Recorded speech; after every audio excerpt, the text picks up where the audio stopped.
Alors, nous sommes de retour à l'émission En Affaires chez nous avec notre invitée, Mme Vicky Wallace-Godbout, excusez-moi. C'est ça, qui est récipiendaire du prix Femme Entrepreneur 2016 remis par Réfam. Donc, on a parlé un peu de comment vous avez fait le saut en affaires. Maintenant, parlons d'aujourd'hui.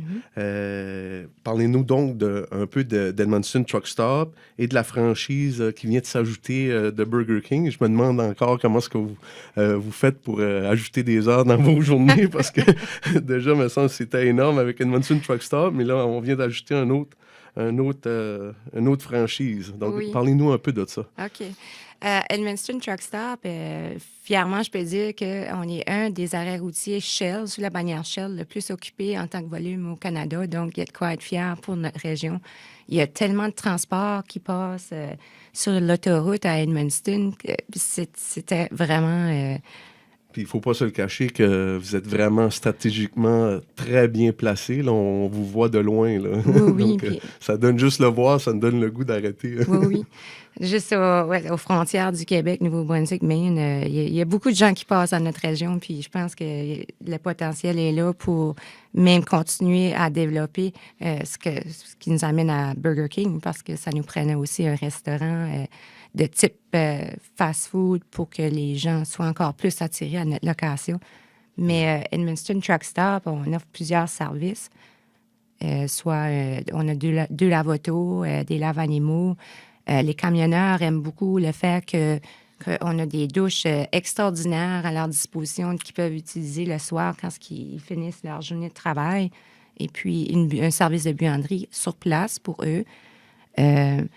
Les familles aussi, pour ma part, moi, je suis une des plus grandes fanatiques, je pense, de la fenêtre drive-thru.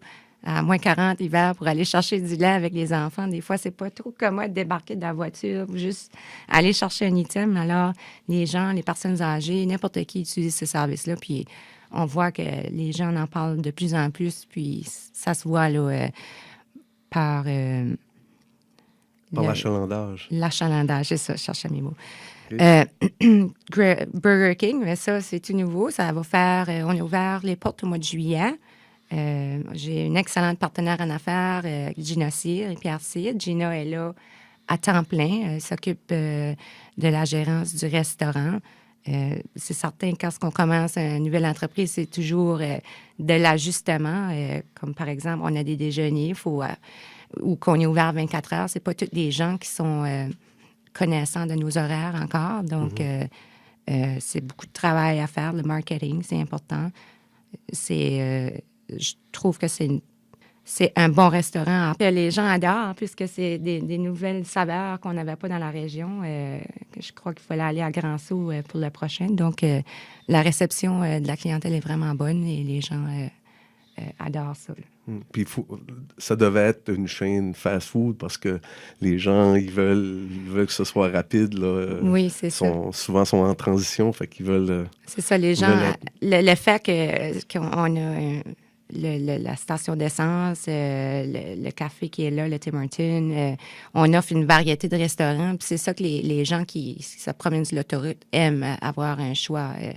Moi, je me vois souvent sur l'autoroute arrêter seulement dans des endroits où on peut accommoder chaque membre de la famille. Et puis, quelqu'un veut du Subway, va aller au Subway. L'autre veut du Burger King, va aller là. Donc, il y en a pour tous les goûts, dans le fond. C'est ça. Puis selon vous, là, vous avez probablement pas fait d'études comme telles, mais est-ce que vous pourriez nous dire ce que vous voyez comme impact économique que le développement Grey Rock au complet a déjà et peut avoir, parce qu'on sait que c'est pas terminé non plus. Là. Mais d'après vous, on parle de quoi en retombée économique?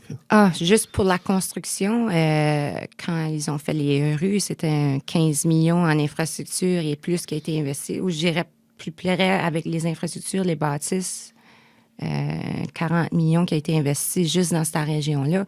Ce 40 millions-là, c'est des emplois pour les contracteurs, de toutes sortes de types de fournisseurs qui sont constamment au Truck Stop ou bien au Burger King ou aux autres restaurants.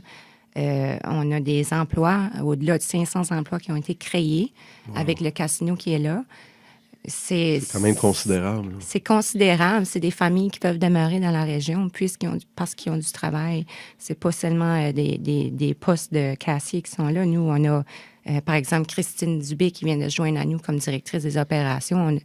On a des contrôleurs, on a les comptables qu'on tient occupés à temps plein, je veux dire. Puis, tu as toutes sortes de rôles que les gens peuvent occuper comme poste de travail là, dans tous ces organismes-là. Ce qui rend ça intéressant. Oui.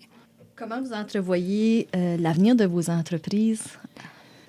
Pour le moment, écoute, Edmundston Truck Stop, je trouve qu'on a tellement des bons employés. Les clients sont fidèles. C'est certain qu'il faut être à leurs écoutes, puis c'est un travail continu toujours avec les clients de s'assurer que leurs besoins sont répondus. Pour mes entreprises, mais Burger King, c'est une nouvelle entreprise, donc on travaille fort pour qu'il y ait beaucoup de succès dans celle-ci aussi. On peut fidéliser la clientèle aussi. Là, c'est ça, oui. Malgré tout ça. C'est certain. Une autre franchise ou... Parce qu'on trouve que vous n'en faites pas assez encore. Non, c'est très sarcastique. Non. On adore les affaires, puis on dirait que quand quelque chose va bien, mais on veut continuer à apporter d'autres choses. On a d'autres idées, on a d'autres projets qu'on travaille dessus, c'est certain. Donc, certains, à venir, c'est ça. Il faut continuer à avancer, c'est oui. Ça. Puis on va terminer avec une dernière question. D'après vous, moi, je la trouve importante parce qu'on est en 2016, mais il y a encore beaucoup à faire de ce côté-là. C'est quoi les avantages, mais surtout peut-être les obstacles d'être une femme en affaires en 2016? Il y a beaucoup d'obstacles. C'est certain. Le premier, c'est malheureux à dire, mais... Oui. Premièrement, être une femme en affaires, moi, je vois ça... ça a toujours été une décision qui est plus difficile pour une femme de faire le pas et d'y aller d'avant. Ça prend beaucoup de courage et puis parce que veut pas, le monde des affaires, ça a toujours été reconnu comme un monde pour les hommes seulement. Puis, mais il faut bien s'entourer, bien s'éduquer et puis foncer dans ses rêves. Pour moi, les obstacles, c'est certain, c'était beaucoup plus familial que d'autres choses parce que je ne veux pas en sortant d'ici, il faut que j'aille chercher les enfants, faire le souper, le devoir et les activités. Ça ne l'arrête pas. On dirait que notre travail finit seulement à 11 heures le soir. Donc, on met beaucoup plus de temps supplémentaire, je crois. Mais les avantages sont que, oui, je peux passer plus de temps avec mes enfants. Si une journée, ils sont malades, mais je peux me permettre de rester chez nous, puis de prendre soin et de passer du temps de qualité avec eux autres. Ouais, parce qu'à la limite, vous êtes maître de votre horaire. C'est ça, c'est ça. À la limite. À la limite, on est maître de nos horaires. Oui, on y est. Ouais. J'avoue, c'est une belle avantage. Oui. Mais je ne serais pas prêt à faire l'échange. Pas tout de suite, en tout cas. Sur ça, Mme Vicky Wallace-Godbout, c'était un plaisir de vous interviewer, de vous recevoir à l'émission. Puis félicitations encore pour le prix Femme Entrepreneur. Je crois que c'est unanime, c'était amplement mérité. Merci beaucoup et merci de m'avoir accueilli pour votre show.